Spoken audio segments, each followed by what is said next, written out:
வணக்கம் நண்பர்களே. இன்னைக்கு நம்ம பார்க்க போற topic previous year question unit 6ல விடுதலை போராட்டத்தில் தமிழ்நாட்டின் பங்கு அதுதான் பார்க்க போறோம். ஏற்கனவே நம்ம தொடக்க கால கிளர்ச்சிகள் பார்த்துருந்தோம். பிரிட்டிஷ் உள்ள வர்றாங்க, அவங்களை எதிர்த்து நம்ம சண்டை போடுறோம், தோத்து போறோம், நம்ம எல்லாத்தையும் முடிச்சு விடுறாங்க. புலித்தேவர், வேலுநாச்சியார், வேலுநாச்சியாருடைய கணவர் முத்துவிடுகர், அதுக்கப்புறம் பார்த்தோம்னா மருது சகோதரர்கள், இந்த மாதிரி பலரும் வேலுநாச்சியார் ஜெயிச்சிருவாங்க. அதுக்கப்புறமா அவங்க இறந்துருவாங்க, அவங்களுடைய பகுதிகளும் இவங்க கைப்பற்றப்படும். தென் மருது சகோதரர்கள், தென்னிந்திய கிளர்ச்சி, திண்டுக்கல் கூட்டமைப்பு, வேலூர் கழகம் வரைக்கும் நம்ம பார்த்தோம். அப்போ சண்டை போட்டாங்க, ஜெயிச்சிட்டாங்க, மொத்தமா முடிச்சிட்டாங்க. அவங்களை எதிர்த்து சண்டை போட்டு ஜெயிக்க முடியாத நம்ம தெரிஞ்சுக்கிட்டோம். அதுக்கப்புறம் நம்ம எப்படி விடுதலை போராட்டம் மூலமாக வெற்றி பெற்றோம், இதுதான் மீதி இருக்கக்கூடியது. இதுல என்னன்னா 1806 அதாவது வேலூர் புரட்சிக்கு அப்புறமா தமிழ்நாடு ஒரு அமைதி பூங்காவாக விளங்கியது. 1857 புரட்சியில் நம்ம பங்கெடுத்துக்கல. இதுக்கப்புறம் என்னன்னா இயக்கங்களா ஒரு ஆர்கனைசேஷன் ஃபார்ம் பண்றோம். இந்த மாதிரி ஆர்கனைசேஷன் பெங்காலுக்கு பார்த்தோம்னா லேண்ட் ஹோல்டர் சொசைட்டி ஃபார்ம் பண்றாங்க. இதே மாதிரி பாம்பே அசோசியேஷன் ஃபார்ம் பண்றாங்க. மெட்ராஸ்க்கு மெட்ராஸ் நேட்டிவ் அசோசியேஷன். அப்போ பாம்பே கொண்டு, பெங்கால் கொண்டு, மெட்ராஸ் கொண்டு, இந்த மாதிரி மூணுமே இருக்கு. இதெல்லாம் பார்த்தாது, ஆல் இந்தியா லெவல்ல ஒண்ணு வேணும் அப்படிங்கிறதுக்காக கொண்டு வரப்பட்டதுதான் இந்திய தேசிய காங்கிரஸ். அப்ப தமிழ்நாட்டில் முதல்ல சென்னை வாசிகள் சங்கம், மெட்ராஸ் நேட்டிவ் அசோசியேஷன், அதுக்கப்புறம் சென்னை மகாஜன சபை, இதுக்கப்புறம் இந்திய தேசிய காங்கிரஸ், அதனுடைய மிதவாத கட்டம், அதனுடைய தீவிர தேசியவாதம், அதுக்கப்புறம் காந்தியவாதம். விடுதலை போராட்டம் இப்படி போகும்போது இதுக்கு இடையில தான் நமக்கு சுதந்திர போராட்டம் மட்டும் பத்தாது, சமுதாயத்தையும் சீர்திருத்தணும் அப்படிங்கிறதுக்காகத்தான் திராவிட இயக்கம், அதனுடைய வரலாறு இடையில வரும். இப்ப நம்ம விடுதலை போராட்டத்தின் தமிழ்நாட்டின் பங்குல சென்னை வாசிகள் சங்கம், இதுக்கப்புறம் மகாஜன சபை, தென் காங்கிரஸ்ல இருந்த ஜி சுப்பிரமணிய ஐயர், அதுக்கப்புறமா பார்த்தோம்னா சுப்பிரமணிய பாரதியார், தென் வஉசி, அதுக்கப்புறமா நம்ம சுப்பிரமணிய சிவா, இவங்க எல்லாத்தையும் நம்ம பார்க்க போறோம். சரியா? இதுல சென்னை வாசிகள் சங்கம் சம்பந்தமானது. இதுல பாத்தீங்கன்னா மெட்ராஸ் மகாஜன சபை கொஸ்டின் தான், பட் எல்லாமே காமன் ஆப்ஷன் இருக்கனால வச்சிருக்கேன். 1884 அந்தச்சார்லு ரங்கையா நாயுடு 2 பேர் ஆரம்பிச்சது மெட்ராஸ் மகாஜன சபா. மெட்ராஸ் நேட்டிவ் அசோசியேஷனை பொறுத்த வரைக்கும் கஜலு லட்சுமி நரசு செட்டி. பாம்பே பிரசிடென்சி அசோசியேஷன் பாத்தீங்கன்னா நமக்கு 1885 தான் அது ஆரம்பிக்கப்படுகிறது. கேடி கலாங்கு, பக்ருதீன் தயோப்ஜி, ஃபெரோஷோ மேத்தா, பம்பாய் சிங்கம் அப்படிம்பாங்க. அந்த சிங்கத்தோட தலைமையில தான் 1907 மேத்தா காங்கிரஸ் அப்படின்னு மிதவாதிகள் பிரிஞ்சு போறாங்க. தீவிர தேசியவாதிகள் எக்ஸ்ட்ரீமிஸ்ட் அப்படிங்கிறவங்க திலகர் தலைமையில வர்றாங்க. நம்மகிட்ட திலகருடைய தளபதியாக நிக்கிறவரு வஉசி. சரியா? சென்னை சனசங்கம் அப்படிங்கிறது வஉசி ஆரம்பிக்கிறார். 1908 வஉசியால் ஆரம்பிக்கப்படுவது சென்னை ஜனசங்கம். இது சென்னையில் ஆரம்பிக்கிறாரு. அதுக்கப்புறம் தூத்துக்குடி போறாரு. அங்க இருந்துதான் தூத்துக்குடியில சம்பவம் பண்றாரு. சிலருடைய பேரை கேட்டா நமக்கு ஒரு மாதிரி வைப்ரேஷன் ஆகும். பகத்சிங், நேதாஜி சுபாஷ் சந்திர போஸ், அந்த மாதிரி சில ஊர் பேரை கேட்டா வைப்ரேஷன் ஆகும். அது தூத்துக்குடி, திருநெல்வேலி. சரியா? அதுக்கு காரணம் இருக்கு. அடுத்த கொஸ்டின் பாருங்க. Madras native association was founded in the year 1852. So ரொம்ப சிம்பிளான கேள்வி. சென்னை வாசிகள் சங்கம் 1852 அப்படிங்கிறது. அடுத்தது சரியான கூற்றை தேர்வு செய்யவும். சென்னை வாசி சங்கம் 1852 நிறுவப்பட்டது. எஸ், 1852 நிறுவப்பட்டது. தமிழில் வெளிவந்த தேசிய பருவ இதழ் சுதேசமித்திரன் 1891 தொடங்கப்பட்டது. சுதேசமித்திரன் 1891 தொடங்கப்பட்டது. தொடங்கியவர் இந்து பத்திரிகையை தொடங்கிய ஜி சுப்பிரமணிய ஐயர். அடுத்து குடிமை பணி தேர்வுகள் இந்தியாவில் மட்டுமே நடத்தப்பட வேண்டும் என சென்னை மகாஜன சபை கோரியது. இந்தியாவில் மட்டும் இல்ல, இந்தியாவிலையும் லண்டன்லையும் இந்தியாலையும். ஏன்னா இந்தியர்களை நம்ம படிக்க வைக்கிறாங்க. 1835 மெக்காலே மினிட்ஸ் கொடுக்குறாரு. மெக்காலே மினிட்ஸ்ல கல்வி வெஸ்டர்ன் எஜுகேஷனா இல்ல ஓரியன்டல் எஜுகேஷனான்னு கேட்டா வெஸ்டர்ன் எஜுகேஷன் தான் படிக்க வைக்கணும் அப்படிங்கிறாங்க. சரி, நம்மளும் அப்போ படிக்கிறோம். படிச்சதுக்கு அப்புறம் வேலை கொடுக்கணும்ல, ஐசிஎஸ் தேர்வை எழுத முடியாதுங்கிறாங்க. அப்புறமா ஐசிஎஸ் தேர்வை 1853 தான் எழுதலாங்கிறாங்க. ஆனா எக்ஸாம் சென்டர் லண்டன்ல மட்டும்தானா. அதையும் 10 வருஷத்துல எழுதி 1863 சத்யநாராயண தாகூர் முதல் இந்தியரா தேர்வானார். அப்ப இந்தியாவிலையும் சைமல்டேனியஸா நடத்தணும் அப்படிங்கிறதான் கோரிக்கை. இந்தியாவில் மட்டுமே தவறானது. அடுத்து வி.எஸ். சீனிவாசனார் ஒரு தீவிர தேசியவாதி ஆவார். 10th புக்லயே பாக்ஸ் போட்டிருப்பாங்க. இவர் பார்த்தோம்னா ஒரு மாடரேட்.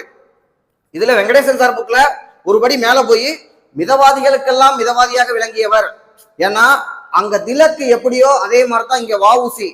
அதே மாதிரி கோபாலகிருஷ்ண கோகலே எப்படியோ அவருடைய வழக்கரமாக இங்க திகழ்ந்த மிதவாதி.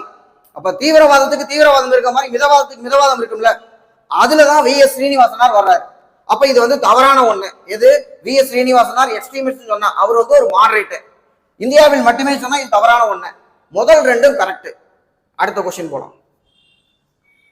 மெட்ராஸ் நேட்டிவ் அசோசியேஷன் பற்றி சரியான வாக்கியங்களை தேர்ந்தெடுக்கவும். இந்தியாவில் ஆரம்பிக்கப்பட்ட முதலாவது அரசியல் சார்ந்த அமைப்பு. இந்தியாவிலேயே முதல்ல சொல்ல முடியாது, சென்னைக்கு தான் முதல்ல. ஏன்னா பெங்கால்ல முதல்ல ஆரம்பிச்சிட்டாங்க. முதல்ல சம்பவம் பிரிட்டிஷ் பண்ணது பெங்கால்ல தான்.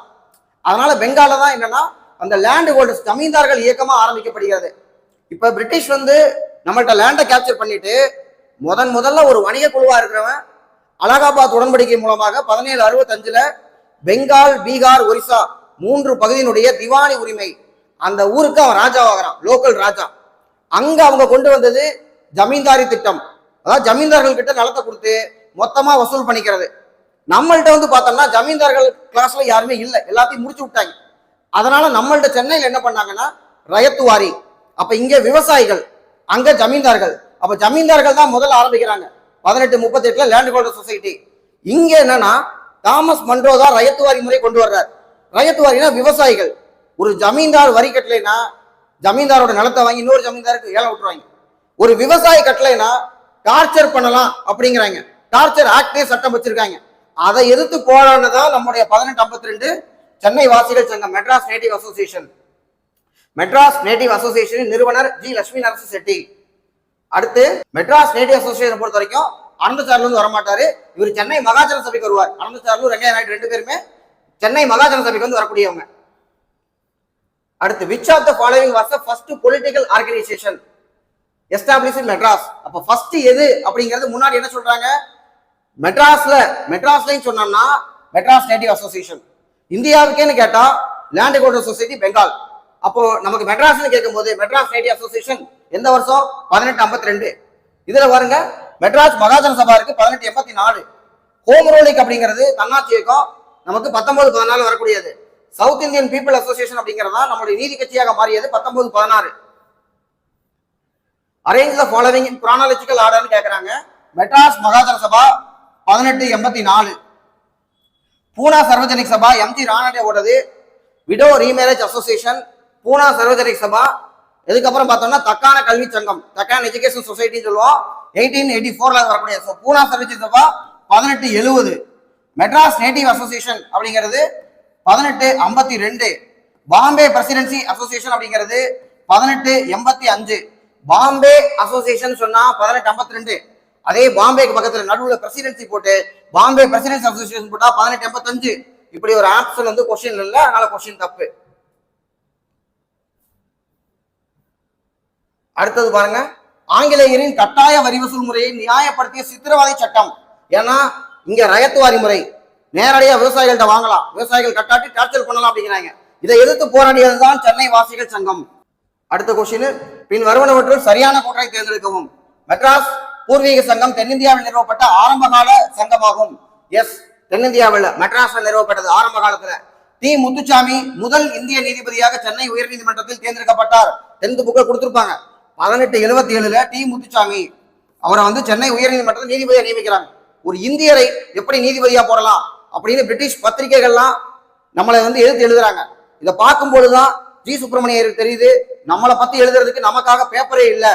அப்ப அவரை உருவாக்கினதான் 1878 தி ஹிந்து பத்திரிகை. இப்ப வரைக்கும் வந்துட்டு இருக்க தி ஹிந்து பேப்பர் 1878 உருவாக்கப்பட்டது. காரணம் என்ன, 1877 டி. முத்துசாமி உயர்நீதிமன்ற நீதிபதியாக நியமிக்கப்பட்டது.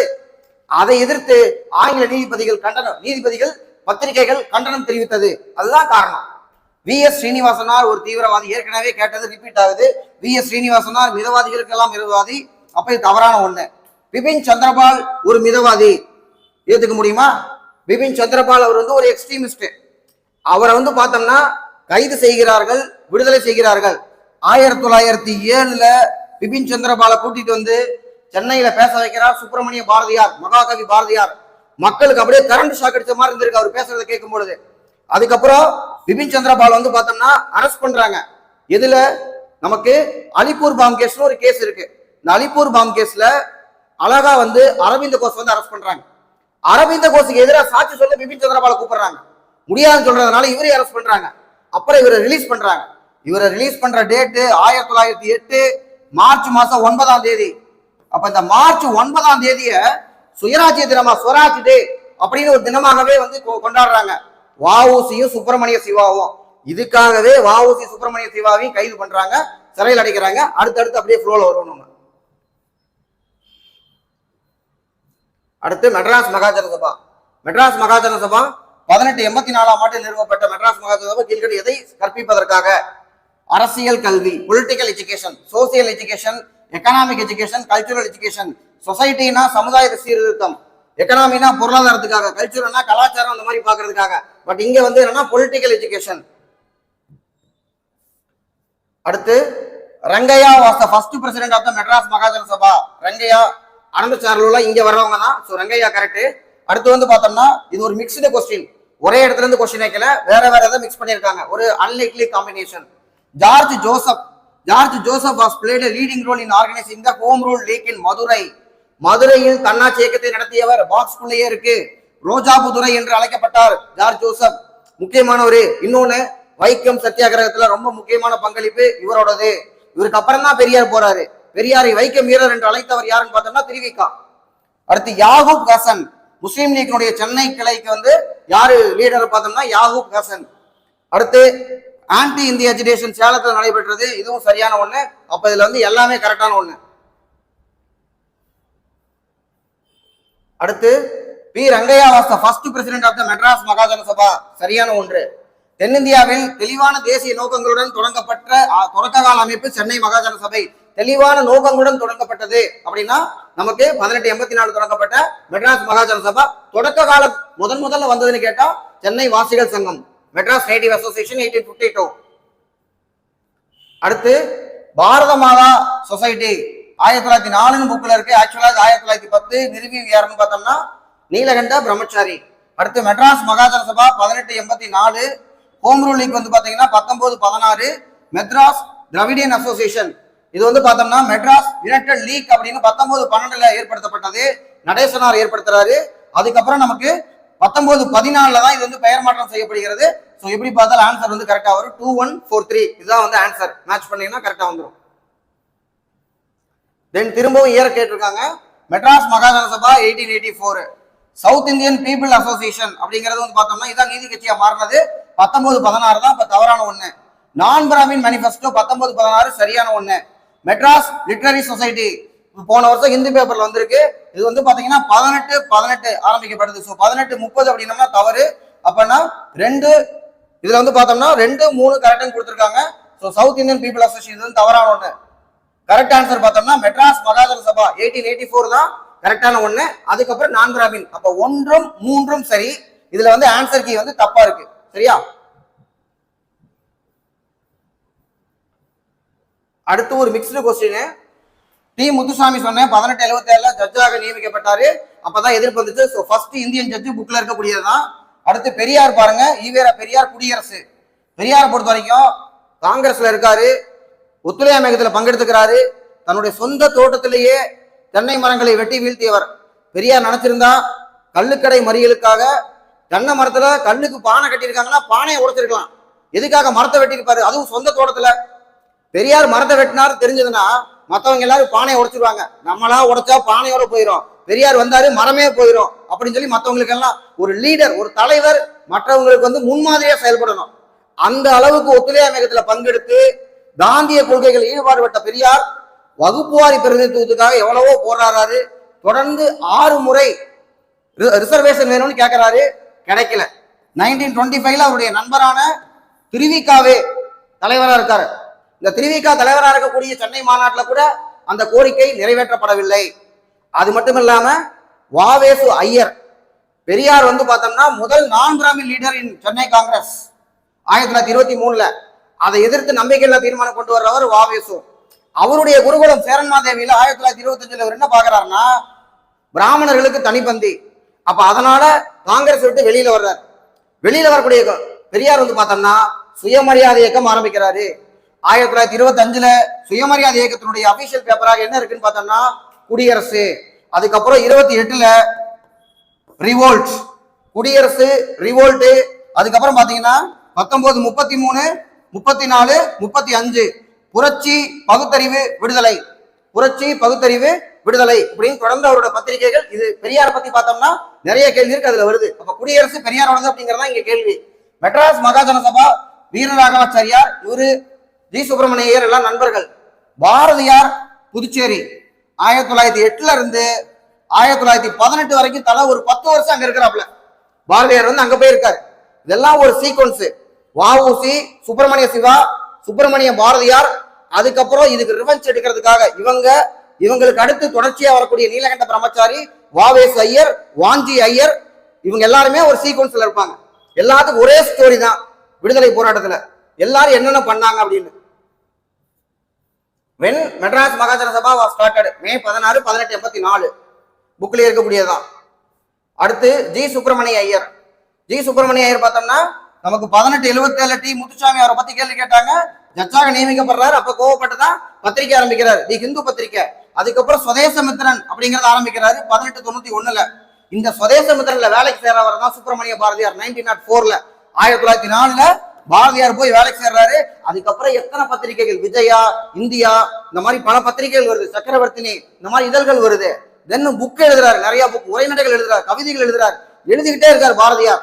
எமக்கு தொழில் கவிதை, நாட்டு குலைத்தல், இமைப்பொழுதும் சோறாதிருத்தல் அப்படின்னு பாரதியார் சொல்றாரு, செஞ்சுக்கவும் செஞ்சிருக்காரு. அடுத்து வந்து பார்த்தோம்னா பேப்பர் மேட்ச் பண்றது. நமக்கு இதுல ஜி சுப்பிரமணிய ஐயர் தான் தெரிஞ்சிருக்கும், தி ஹிந்து அப்படிங்கிறது. ஆனா அன்பார்ச்சுனேட்லி இந்த பொறுத்துக்களை 4 கொடுத்திருக்கிறாங்க. இதுக்கப்புறம் பாருங்க, ரிச்சர்ட் ஜான்சன் அப்படிங்கிறவர் வந்து நமக்கு மெட்ராஸ் கொரியரு, ஜிபி பிள்ளை அப்படிங்கிறது Madras Standard, Charles Lawson and Henry Cornish Madras Mail. இதுல ஒரு 3 பத்திரிகைகள் பக்கம் வந்து பார்த்தோம்னா ஹிஸ்டரி புக்ல தர்மராஜா அவருடைய புக்ல வந்து இருக்கு. சரியா? அடுத்து இதுவும் புக்ல எங்க இருக்காது. எந்த தமிழறிஞர் மரபு வழிபாட்டினையும் பாம்பு வழிபாட்டினையும் முப்பாய்வு செய்தார் அப்படின்னு ஜி சுப்பிரமணியர் கொடுத்திருக்காங்க. இது ஒரு வித்தியாசமான கேள்வி.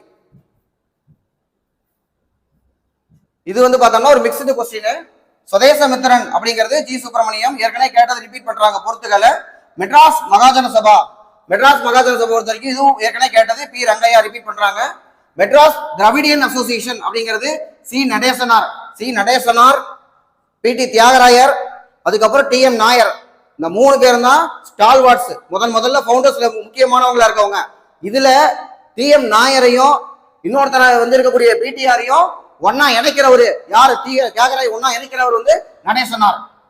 அடுத்து சால்ட் சத்தியாகிரகம், உப்பு சத்தியாகிரகம், ராஜகோபாலாச்சாரி. இவரை பத்தி நிறைய கேள்வி கேட்டிருக்காங்க. குரூப் 7 கூட பார்த்தோம்னா இவர் தஞ்சாவூர் போகும்போது தஞ்சாவூர் கலெக்டர் பேர் என்ன அப்படிங்கறதான் கேள்வி. அதுல வந்து பார்த்தோம்னா தாரன்ங்கிறது புக்லயே இருக்கு, ராரன்னு தப்பா கேட்டு விட்டாங்க. அடுத்து சுப்பிரமணிய பாரதியாரு, வஉசி, சுப்பிரமணிய சிவா, அதுக்கப்புறம் ஆஷ் மர்டர். இது வந்து ஒரு சீக்வன்ஸா இருக்கக்கூடியது. இது என்னன்னா 1905 வங்காளம் பிரிக்கப்படுகிறது. வங்க பிரிவினை எதிர்த்து வங்காளத்துல பயங்கரமான போராட்டம் பண்றாங்க. இந்த போராட்டம் சுதேசி இயக்கமா வெடிக்கிறது. சுதேசி இயக்கம் அப்படின்னம்னா அந்நிய பொருள்களை புறக்கணித்தல், இந்திய பொருள்களை பயன்படுத்துதல். இதுக்கு மற்ற பக்கம்லாம் பிரிட்டிஷோட மெழுகுவத்தி வேணாம், பிரிட்டிஷனுடைய வளையல் வேணாம், நம்ம புது வளையல் செய்வோம், புது மெழுகுவத்தி இந்த மாதிரி இருக்கும் பொழுது புக்லயே கொடுத்துருக்காங்க. 2 கப்பலை வாங்கி அழகா அந்த கப்பலை விட்டு அவங்க கப்பல் வேணாம் நம்ம கப்பல் வேணும் அப்படின்னு கெத்தா 2 கப்பலை இறக்குறாரு வஉசி. அப்ப வஉசி இந்த மாதிரி பண்ணிட்டு இருக்கும்போது தென் தொழிலாளர்களை எல்லாம் திரட்டி போராட்டம் பண்றாரு. இப்ப கூட மே 1 வந்துச்சு, தொழிலாளர் தினம் கொண்டாடி இருப்போம். இந்த தொழிலாளர்களுக்கு ஞாயிற்றுக்கிழமை ஒரு லீவு வேணும், வாரத்துல ஒரு நாள் லீவு, ஞாயிற்றுக்கிழமை லீவு வேணும், வேலை நேரத்தை குறைக்கணும், ஊதியத்தை உயர்த்தணும். இந்த மாதிரியான போராட்டங்கள், தொழிலாளர் போராட்டங்களை முன்னாடி எடுத்தது வஉசி. இதெல்லாம் பண்ணும் பொழுது தூத்துக்குடி, திருநெல்வேலியில் இருக்கக்கூடிய கலெக்டருக்கு, சப் கலெக்டருக்கு எல்லாம் கோவம் வருது. பிடிச்சி அரெஸ்ட் பண்றாங்க, ஜெயில போடுறாங்க, வஉசிக்கு எல்லாம் தண்டனை கொடுக்குறாங்க. இதெல்லாம் பார்த்து கொதிச்சு போறாரு பாரதியார். அவருடைய பத்திரிகையில் வந்து எழுதுறாரு. அப்ப இவங்க அரெஸ்ட் பண்றாங்க, ரிலீஸ் பண்றாங்க. பாரதியோட எழுத்துக்கள் வந்து பார்த்தோம்னா அந்த அளவுக்கு கருத்துக்கள், தீவிர தேசியவாதத்தை வந்து எடுத்து முன்வைக்கிறார். அவரை ரிலீஸ் பண்ணதுக்கு அப்புறமா என்னாச்சு அப்படின்னம்னா அவங்க அப்படியே அமைதியா இருக்கிறாங்க. பாரதியார் விடுதலை போராட்டத்துக்கு நிறைய கான்ட்ரிபியூட் பண்றாரு. அடுத்து ஒரு சகாப்தம் வந்துருது, அதாவது காந்திய கட்டத்துக்கு போயிடுறாங்க. அப்ப காந்திய கட்டத்துக்கு முன்னாடி தீவிர தேசியவாதம்னு தமிழ்நாட்டுல சொன்னா அதுல முக்கியமா நமக்கு பாரதியார், வஉசி, சுப்பிரமணிய சிவா இவங்க இருக்காங்க.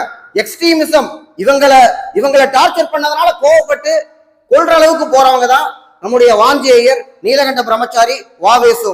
இது என்ன சொல்றாங்கன்னா ரஷ்யன் நிகிலிசம் அப்படிங்கிறாங்க. இதுவும் சுதேசியை ஒட்டி தான் வருது. முதல்ல என்னன்னா 1908 கிங்ஸ்போர்டு மர்டர் அப்படிங்கிறாங்க. கிங்ஸ்போர்டு மர்டர்ல பரஃபுல்லா செக்கி, குதிரம் போஸ் இவங்க 2 பேரும் கிங்ஸ்போர்ட்னு ஒரு ஜட்ஜு கொல்லணும்னு நினைக்கிறாங்க. பாம்பை தூக்கி போடுறாங்க, பாம்பு வெடிக்குது, சாகிறது 2 ஒயிட் லேடிஸ். இதுலதான் அரவிந்த கோஷ் அரெஸ்ட் பண்ணப்படுறாரு. இந்த மெத்தட் என்னன்னா ரஷ்யால இருந்து எடுக்கிறாங்க. டு மர்டர் அன்பாப்புலர் அபிஷியல்ஸ், யார் வந்து அன்பாப்புலரா ரொம்ப டார்ச்சர் பண்றாங்களோ அவங்களை கொல்றது. அப்ப இதே மெத்தட் எடுத்துட்டா தூத்துக்குடியில சப் கலெக்டர் அந்த ஆஷ மர்டர் பண்றதுக்கு பிளான் பண்றாங்க. இது எல்லாமே ஒரே கதையில் இருக்கக்கூடியது. அதைத்தான் மாத்தி மாத்தி கேள்வியா கேட்கறாங்க. சோ இப்ப பாரதியார் பாருங்க, முதல் கேள்வி, Bharathiyar participated in the Indian National conference in Kashi. 1905 Banaras Congress மாநாடு, அதை காசின்னு சொல்லுவாங்க. இந்த மாநாட்டுக்கு தலைமை தாங்கினது கோபாலகிருஷ்ண கோகலே. இதுல பாரதியார் கலந்திருக்காரு. 1906 மாநாட்டிலையும் கலந்திருக்காரு, 1907 மாநாட்டிலையும் கலந்திருக்கிறார். 1907 தான் சூரத் பிளவு. அப்ப சூரத் பிளவப்ப வஉசிக்கு வந்து தந்தி கொடுக்கிறார் அரவிந்த கோஷ். அதிக அளவில் தீவிரவாத தலைவர்களை அழைத்து வாருங்கள் அப்படின்னு அரவிந்த கோஷ் வந்து வஉசிக்கு தந்தி கொடுக்கிறார். எல்லாரும் மொத்தமா சூரத்துக்கு போயிட்டு திரும்பி வர்றாங்க. அந்த சூரத் பயணத்தை பத்தி புக்கா எழுதியிருக்காரு Bharathiyar. 1906 he started Balabharata Sabha at Chennai. he composed the poem வங்கமே வாழியவே. இது எல்லாமே சரியான ஒண்ணு. சூரத் கான்ஃபரன்ஸ்ல கலந்திருக்காரு, இதெல்லாம் எழுதியிருக்காரு, ஆரம்பிச்சிருக்காரு. பாரதியாரை பத்தி எல்லாமே சரியான ஒண்ணு. அடுத்து எது தவறு அப்படின்னு வந்து கேக்குறாங்க. இதுல வந்து பார்த்தோம்னா வஉசி பிறந்தது செப்டம்பர் 5, 1872. வஉசியுடைய பிறப்பு, வஉசியுடைய இறப்பு பாத்தீங்கன்னா 1936 நவம்பர் மாசம் 18ஆம் தேதி. இந்த நவம்பர் 18ஆம் தேதிய தியாக திருநாள் அப்படின்னு வச்சிருக்கிறோம். அவர் இறந்த போது யாரும் போகலங்க. ஆனா இன்னைக்கு தமிழ்நாடு அரசு தியாக திருநாள் அப்படின்னு சொல்லி நவம்பர் 18 சொல்றோம் நம்ம. அதே மாதிரி சுப்பிரமணிய பாரதியாருடைய பிறப்பு பார்த்தோம்னா டிசம்பர் 11, 1881. சரியா? டிசம்பர் 11, 1882. 81 கொடுத்ததுனால பயங்கரமான ட்விஸ்டா இருக்கு. 1881 அப்படின்னு கொடுத்தது தப்பு. 1882 வந்து அவர் பிறந்திருக்காரு. சோ இது வந்து தவறான ஒண்ணு. அடுத்து ராஜகோபாலாச்சாரி டிசம்பர் 10, 1878. காமராஜர் வந்து பார்த்தோம்னா ஜூலை 15 கல்வி வளர்ச்சி நாள் 1903. அப்போ பாரதியார் வந்து பிறந்தது 1882 நமக்கு தெரிஞ்சிருக்கணும். 1881 போட்டா தவறான ஒண்ணு. அதான் இதுல ட்விஸ்ட். அடுத்த கேள்வி பாருங்க, which magazine was run by Bharathiyar? Bharathiyar வந்து பார்த்தோம்னா தினசரியா விஜயா வந்துகிட்டு இருக்கு. டெய்லி விஜயா வருது. வாரத்துல ஒரு நாள் இந்தியா வந்துகிட்டு இருக்கு. மாசம் வந்து பார்த்தோம்னா பால பாரதம் அப்படின்னு இங்கிலீஷ்ல ஒரு மேகசின் வருது. அதுக்கப்புறம் மாத இதழாக சக்கரவர்த்தின்னு ஒண்ணு பெண்களுக்காக இதெல்லாம் நடத்துறாரு. இவ்வளவு பண்ணிட்டு இருக்காரு பாரதியார். அதுக்கப்புறமா புத்தகங்கள், கவிதைகள் எவ்வளவுதான் அவருக்கு நேரம் வருதுன்னு தெரியல. சுதந்திர சங்கு அவர் கிடையாது. சுதேசமித்திரன் அவர் எழுதியிருக்காரு. நவசக்தி வந்து பார்த்தோம்னா தேசபக்தன், நவசக்தி ரெண்டுமே திமுகவுடன். பாரதியின் இந்தியா வார இதழ் மிதவாத தேசியவாதியின் குரலாக திகழ்ந்தது. மிதவாத தேசியவாதிகள் கிடையாது, தீவிரவாத தேசியவாதிகள், எக்ஸ்ட்ரீமிஸ்டுக்கான குரலாக திகழ்ந்தது. இந்தியாவில்தான் அவர் வந்து வஉசி துன்புறுத்தப்படுவதை செக்கிழுத்த செம்மல், அவர் ஜெயில செக்கெழுத்துக்கிட்டு இருக்காரு அப்படின்னு எழுதுறத இந்தியாவில தான் எழுதுறாரு. அவரை கைது பண்ணதை கண்டிச்சு எழுதுறது இந்தியாவில தான் எழுதுறாரு. அதே பாரதியார் தான் வஉசிக்கு அதுக்கு காரணமாக இருந்த திருநெல்வேலி கலவரத்துக்கு காரணமாக இருந்த ஆஸ்துரையை சுடும் பொழுது அதை எதிர்த்தும் எழுதுறார். 1907 சூரத் காங்கிரஸ் மாநாட்டில் பாரதி கலந்து கொண்டார். சரியான ஒண்ணு. சக்கரவர்த்தினி, சுதேசமித்திரன் போன்ற பத்திரிகையில் பாரதி பணியாற்றினார். சரியான ஒண்ணு. தி இந்து பத்திரிகையை வெளியிட்டவர் ஜி சுப்பிரமணிய ஐயர். சரியான ஒண்ணு. 1878 ஒரே சீக்வன்ஸ் சார். அடுத்து இரும்பை உருக்கி எஃகு உருவாக்கு, உறுதியான இயந்திரங்களை உருவாக்கு. எதுல இருக்குன்னு தெரியல, Bharathiyar சொல்லியிருக்காராம். Who first introduced cartoons picture in Tamil magazine? முதலில் கருத்து படங்களை தமிழ் இதழ்களில் அறிமுகப்படுத்தியவர் யார்? அது நிறைய தடவை ரிப்பீட் பண்ணியிருக்காங்க. ஜி சுப்பிரமணிய ஐயர் தன்னுடைய இந்தியா பத்திரிகையில இருந்து வெளியிட்டு இருக்காரு. அடுத்து பாரதியார் யாரை தன் ஞான குருவாக ஏற்றுக்கொண்டார்? இவரு 1906 பனாரஸ் காங்கிரஸ் 1905க்கு போறாரு. அதுக்கப்புறம் 1906 வந்து பாத்தீங்கன்னா கல்கத்தா காங்கிரஸ்ல வந்து கலந்துக்கிறாரு. 1907 சூரத் மாநாட்டில் கலந்துக்கிறார். 1905 பனாரஸ் காங்கிரஸ் மாநாட்டுக்கு போயிட்டு வர்ற வழியில அப்படியே வந்து பார்த்தோம்னா விவேகானந்தனுடைய சீடரான சிஸ்டர் நிவேதிதாவை பாக்குறாரு. பார்த்துட்டு தன்னுடைய ஞான குருவா ஏத்துக்கிறாரு. சரியான ஒண்ணு. ஆங்கிலேயர் காலத்தில் எந்த தமிழ் செய்தித்தாள் அரசியல் கருத்து படங்களை முதலில் வெளியிட்டது? இந்தியாவில தான் வெளியிட்டார். ஏற்கனவே கேட்டிருக்காங்க. இவர் வந்து பார்த்தோம்னா யாமறிந்த புலவர்களிலே கம்பனை போல், வள்ளுவனை போல், இளங்கோவை போல் பூமிதலில் யாங்கனும் கண்டதில்லைங்கிறாரு. யாமறிந்த மொழிகளிலே தமிழ் மொழி போல் இனிதாவது எங்கும் காணோம் அப்படிங்கிறாரு. அப்பனா எத்தனை மொழியை படிச்சிருப்பாரு, எத்தனை புலவர்கள் அவருக்கு தெரிஞ்சிருக்கும். ஷெல்லிதாசன் அவருக்கு தனக்கு பேரை வச்சுக்கிறாங்க. அப்படின்னா ஷெல்லி அவருக்கு ரொம்ப பிடிக்கும். வேற ஒரு மொழி, வேற ஒரு நாட்டு கவிஞரை பிடிச்சவரு. எல்லாத்தையும் பார்த்துட்டு சொல்றாரு, எனக்கு தெரிஞ்சவங்கல்ல கம்பன் மாதிரி, வள்ளுவர் மாதிரி, இளங்கோ மாதிரி யாருமே இல்லை அப்படின்னு சொல்லி சொல்றாரு பாரதியார். கீழே கொடுக்கப்பட்டுள்ள இதழ்கள் எது பாரதியாருடன் தொடர்புடையது அல்லன்னு கேட்டிருக்காங்க. இதுல நியூ இந்தியா அப்படிங்கிறது பார்த்தோம்னா அன்னி பெசன்டோட தொடர்புடையது அப்படின்னு நமக்கு டைரக்டா தெரியும். அப்ப நியூ இந்தியா அடிச்சு விட்டோம்னா நமக்கு இதான் ஆன்சருங்கிறது வந்துடும். விஜயா அவரோட தான், இந்தியா அவரோட தான். விஜயா டெய்லி வரும், இந்தியா வார வாரம் வரும். நியூ டெய்லிங்கிறது இதெல்லாம் நம்ம புதுசா தெரிஞ்சுக்கிறோம். எந்த தமிழ் கவிஞர் தேசிய மற்றும் தேசிய ஒருமைப்பாட்டில் உணர்வுகளை தூண்டினார்? பாரதியார். தேசிய உணர்வு பாரதியாருடைய பாடல்கள் அக்னி குஞ்சொன்று கண்டேன், ஆங்கோர் காட்டிடை பொந்தடை வைத்தேன், வெந்து தணிந்தது காடு அப்படிங்கிறாரு. அவர் சொல்ற அக்னி குஞ்சுங்கிறது என்னது? விடுதலை உணர்வு. அது கொஞ்சோடு இருந்தா போதும். தளல் வீரத்தில் குஞ்சென்று முப்பெண்டு உண்டோ, தீயில என்னடா சின்ன தீ பெரிய தீன்னு இருக்கு, வச்சாவே பத்திக்கும் அப்படிங்கறதான் பாரதிய கருத்து. அது மாதிரிதான் விடுதலை போராட்ட உணர்வு. அது கொஞ்சம் இருந்தா போதும், எல்லாத்துக்கும் வந்துடும் அப்படின்னு சொல்லி விடுதலை உணர்ச்சியை தூண்டியவர். அச்சமில்லை அச்சமில்லை அப்படிங்கறதெல்லாம் சொல்லும் போதே நமக்கு இன்னைக்கே வைப்ரேஷன் கிடைக்கும். அன்னைக்கு எப்படி இருந்திருக்கும்? In which year Subramania Bharathiyar ஆசிரியராக பணியாற்றிய மாத இதழ் என்ன அப்படின்னு கேட்கிறாங்க. சக்கரவர்த்தினி வந்து பார்த்தோம்னா மாத இதழ் பெண்களுக்காகவே நடத்தப்பட்டது. இந்திய பெண்கள், அடுத்த கேள்வி அப்படியே கேட்கறாங்க பாரு, ஆப்ஷன்ல இருந்து எப்படி வைக்கிறாங்க பாரு. இந்திய பெண்களின் முன்னேற்றத்திற்காக சக்கரவர்த்தி என்ற நாள்கள் தேசால் அர்ப்பணிக்கப்பட்டது. யார் நடத்தினா? பாரதியார் நடத்தினார். இங்க பெண்கள்னா நமக்கு வந்து ஈவேரா வருவாரோன்னு நமக்கு தோணும். ஆக்சுவலா ஈவேராவை பொறுத்த வரைக்கும் பார்த்தோம்னா பெண் ஏன் அடிமையானால் 1942 அவர் எழுதுனது. அவரும் பெண் விடுதலைக்காக ரொம்ப போராடிட்டார். அடுத்து பாரதியார் மறைந்த ஆண்டு 1921, எங்க சின்ன வயசுல இறந்தாரு. சந்திரிகையின் கதை, தராசு, ஞான ரதம் எல்லாமே பாரதியாரோடது. ராஜகோபாலாச்சாரி பார்த்தோம்னா சக்கரவர்த்தி திருமகன், வியாசர் விருந்து, இதெல்லாம் ராஜகோபாலாச்சாரியோடது.